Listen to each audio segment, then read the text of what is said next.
به نام خدا سلام عرض میکنم خانم ها و آقایان. من در ویدئوی قبلی که اگر ندیدید حتما توصیه میکنم اون رو ببینید. بعد از همین ویدئو میتونید به سراغش اون رو مشاهده بفرمایید. لیستی از مشخصاتی رو بیان کردم که اگر اون مشخصات رو تو کسی دیدیم خوب از اون آدم فاصله بگیریم. تأکیدم داشتم، دلایلش هم گفتم و حتی از منظر دینی هم بهش نگاه کردم و بیان کردم حتی اگر اون آدم جزء فامیل. توی این ویدیو حالا میخوام مشخصاتی رو بیان کنم که اگر تو آدم‌هایی دیدیم میتونه به طور نسبی نشانه هایی باشه برای اینکه با این آدم رابطمون رو خوب نزدیکتر کنیم، خوب با این پیوندمون قوی تر باشه. اما با یک تذکر خیلی پررنگ: هیچ وقت با هیچ کسی مرزها رو کنار نگذارید. هیچ آدمی هم همیشه تضمینی نیست که اگر تا حالا خوب بوده در آینده هم خوب بمانه. پس آنچه که به عنوان نشانه ها از این به بعد بیان میکنم صرفا برای اینه که کسی اگر این نشانه ها رو داشت نشون میده که این آدم ارزش داره که بهش نزدیکتر بشه، با حفظ مرزها، با حفظ اسرار شخصی، با یک سری ضابطه‌ها که همیشه این رابطه قوی تر بشه، پررنگتر بشه و صمیمیت ما هم بیشتر بشه. اونا چی هست؟ اگه یه آدمی رو دیدید که وقتی که با یه آدم ضعیفتر از خودش رفتارش رفتار انسانی و خوبه، یکی از بهترین معیار شناخت آدم هست. ببینید با ضعیفتر از خودش چطور رفتار میکنه. مثلا مدیر یه اداره است یا کارمند یه اداره است، با پیشخدمت اداره چطور رفتار میکنه. اگه مدیر با کارمنداش چطور رفتار میکنه. اگر مثلا فرض کنید که سوار یه تاکسی میشه، با آدمای تاکسی چطور رفتار میکنه. اگه بزرگتره با کودک چطور رفتار میکنه. با طیف آدمهای مختلف بسنجیدش. دوم، اگه دیدید یه آدمی از خوشحالی دیگران واقعا خوشحال میشه، فریبم نمیده ها، صادقانه خوشحال میشه، چون میشه فهمید خیلی از آدما به ظاهر ابراز خوشنودی میکنن ولی آدمای حسودی ان، حسدشون رو پشت نقاب مخفی میکنن، اونا هم لو میرن. ولی یه سری آدم ها اصلا خیلی آدم های زلالی هن. وقتی میبینه یه کسی خوشحاله اینم قند تو دلش آب میشه، از خوشحالی آدما خوشحاله، این آدم آدم خوبیه. و گروه دیگر، کسانی که حتی برای چیزهای خیلی کوچیک میبینید قدردانی میکنن، آدم های بی‌معرفتی نیستن. آدمی که تشکر کردن براش سخت نیست، آدمی که متوجه زحمت و توجه و لطف دیگران ولو اینکه اندک باشه میشه، این آدم آدم مثبتیه. مشخصه دیگر که میتونه یک نشان خوب باشه اینه که وقتی چیزی رو به یه آدمی سپردید که براتون انجام بده، سنبل نمیکنه، سر کارتون نمیذاره، پیگیره، جدی میگیره، برای خواستتون احترام واقعی قائله، نه اینکه زبون بازی کنه. قابل اعتماد بودن فقط در مسائل بزرگ مشخص نمیشه دوستان. مثلا قراره یه تماس براتون بگیره، موضوع بزرگی هم نیست، اما کاری که بهش سپردید، خواهش کردید رو پیگیری میکنه. این آدم آدم ارزشمندیه. این آدم رو بهش احترام بگذارید تا جایی که حدود و ثغور آسیب نبینه باهاش نزدیک بشید، جز رفقای خوبش بشید. و کسی که در روابطش با دیگران، تو زندگی دیگران دنبال سهم خودش نیست. بعضی آدما تقریبا تو هر رابطه دنبال منفعتن، دنبال اینن ببینه از اون رابطه چی گیر خودشون میاد، وقتی هم دیدن چیزی گیرشون نمیاد کات میکنن، میذارن میرن. اون آدما آدمایی نیستن که بشه روی دیوارشون یادگاری بنویسید. ولی اگه کسی رو دیدید که یه آدمی است، تستش کردید، تجربه کردید، مدت هاست میشناسید، یه مراوده شکل دادید، میبینید تو زندگی شما یا زندگی آدمای دیگه دنبال سهم و منفعت خودش نیست، این آدم آدم خوبی میتونه باشه. باز تاکید میکنه همین نسبی است. ممکنه همین آدم فردا خطایی بکنه، معلوم نیست تضمینی برای ماندگاری باشه، ولی این آدم معالاً آدم خوبیه. و ویژگی دیگر، وقتی که دیدید یه آدمی درباره کسی قضاوت مثلا میشنوه، میبینه یه جا دارن یه کسی رو قضاوت میکنن یا خودش داره در مورد کسی قضاوت میکنه، قبل از اینکه موضوع براش مستند نشه حکم قطعی برای کسی نمیده. این خیلی مهمه. ما خیلی وقتا خودمون اینطور ممکنه نباشیم. مثلا اگه کسی بگه فلانی با من بد رفتاری کرد، اون آدم فوراً نمیگه که پس آدم بدیه چون با تو بد رفتاری کرده. میپرسه که اول ببینه چه اتفاقی افتاد. آیا طرف میتونسته کاری رو انجام بده و نداده، یا قصور کرده یا تقصیر داره؟ اینا رو دقیقاً تحلیل میکنه. این نشون میده که این آدم بلوغ فکری داره، آدم الا بختکی نیست.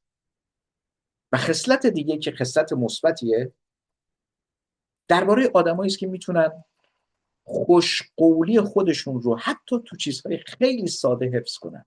آقا خوشقولی، خانم ها آقایون، خوشقولی شاخص بسیار مهمه. من که خودم اینجوریم. آدمی که خوشقوله یک امتیاز بسیار مثبته، حتی تو چیزهای کوچیک. اتفاقا تو چیزهای کوچیک که خیلی یادشون میره برای اون آدم مهم میشه، این برای من خیلی امتیازه. میگم این آدم دقیقیه. وقتی تو این نکته‌ای که به ظاهر مهم نبود انقدر به قولش عمل میکنه، حتی به زحمت، این آدم اگه تعهد بزرگتری هم قول بده پس میتونه انجام بده.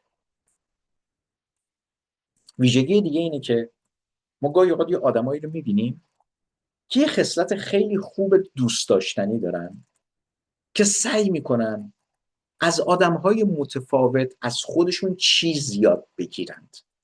دچار غرور نیستن، دچار از بالا به پایین نگاه کردن نیستن. آدمی نیست که حالا یه تحصیلاتی کرده، یه دکترایی گرفته، یه مهندسی گرفته، حالا دیگه فکر کنه عقل کله. نه، این آدم علامه دهرم باشه باز دنبال اینه که از آدما چیزی یاد بگیره، تشنه آموختنه و همیشه تواضع و فروتنی داره در مقابل همه اندوخته‌هایی که داره. این خیلی ویژگی مثبتی تو هر آدمی دیده نمیشه. این آدم آدمی است که ارزش داره بهش نزدیک بشید. خصلت بعدی اینه که وقتی دیدید یه آدمی هست که احساس میکنید دیگران بهش نیاز دارند، وقتی بهش مراجعه میکنن دیگران رو تحقیر نمیکنن. بعضی از آدما خیلی مغرورن، یه ذره مثلا پول داره، یه کسی میاد میگه آقا من گرفتارم میتونید به من قرض بدید، طرفو تحقیر میکنه. این اصلا آدم خوبی نیست. ولی آدمایی هستن اتفاقا دست طرف رو میگیرن بدون که سر صداشو در بیارن یا بخوان تو بوق کنن. کمک کردن یه مقوله است، منت گذاشتن و کوچک کردن آدم‌ها یه مقوله دیگه است. اگه دیدید اهل منت گذاشتن و کوچک کردن طرفشه، این نشانه خوبی نیست. اما بالعکسش نشانه خوبه، اهل کمکه، بی سر صدا کمکم میکنه، منتم نمیذاره. این آدم آدم ارزشمندی. و از ارزش‌های دیگه اینه که دیدید یه آدمیه این زندگیش فقط حول و حوش خودش نمیچرخه. برای خانواده‌اش دغدغه داره، برای دوستانش دغدغه داره، برای یاد گرفتنش دغدغه داره، برای سلامتش دغدغه داره، برای مسائل معنویش دغدغه داره، برای دینش و خداترسیش دغدغه داره، برای مسئولیت‌های اجتماعیش دغدغه داره. این آدمی که برای پازل کامل زندگی همیشه دغدغه داره، هم نسبت به خودش هم نسبت به دیگران، که اگه خودش رشد میکنه دست دیگران هم بگیره رشد کنه، این خیلی آدم ارزشمندی. این آدما نایابند یا شاید بگیم کمیابند. اینا درهای گوهری هستن که اگه پیداشون کردید دو دستی اینا رو بچسبید. و خصلت دیگر، وقتی کسی از کسی تعریف میکنه میبینید تو تعریفش تملق و چاپلوسی نیست، تعریفش دقیقه. بی خودی هندونه زیر بغل کسی نمیگذاره. و خصلت بعدی، آدمایی که از تجربه ها یاد میگیرن حتی اگه تلخ باشه. اینها آدمایی هستند که همیشه در حال رشدن. اگه باشون رفیق بشی تو هم رشد میدن، چون در تجربهات تو رو شریک میکنن. و آخرین خصلت در لیست من، آدمایی که در خوشی، در موفقیت، زمانی که به اوج میرسن، آدمهای قدیمی زندگیشون رو فراموش نمی کنند. خیلی ها تا یه پستی میگیره، تا یه محلش عوض میشه، تا یه خورده مثلا خونی زیر پوستش میفته، تا یه خورده وضع مالیش خوب میشه، تا یه مثلا سمتی میگیره، تا یه ازدواجی با یه آدم مثلا اسم رسمیدار میکنه، همه رو فراموش میکنه. دیگه جواب سلام کسی رو نمیده، رفقای قدیم رو دیگه اصلا نمیشناسه. من با این آدما مواجه بودم کسی که یک شبه یه جایگاهی گرفت، جواب تلفن رفقای نزدیکش هم دیگه نمیداد، یا اگه میداد خیلی از بالا به پایین و همچون قلم به سلم صحبت کنه و با دفتر من هماهنگ کنید و از این رفتارهایی که معمولا آدمهای تازه به دوران رسیده که از یک حقارتی برخوردار بودن حالا به جایی رسیدن، از خودشون خیلی برجسته میکنن و نشون میدن. آدمی که زیاد پوز میدن. اگه دیدید یه آدمی وقتی به یه اوجی میرسه، به یه موفقیتی میرسه، توش تغییر ایجاد نمیشه، آدمای قدیمی زندگیش هم فراموش نمیکنه، این آدم آدم ارزشمندیه. این آدم آدم خودساخته است. خلاصه کنم، با آدمای دوست بشید، با آدمای رابطاتون رو تعمیق ببخشید و صمیمی بشید که لازم نباشه در حضورشون نقش بازی کنید. خودتون باشید و احساس آرامش کنید و بی‌پروا هر آنچه که هستید صادق باشید با هم.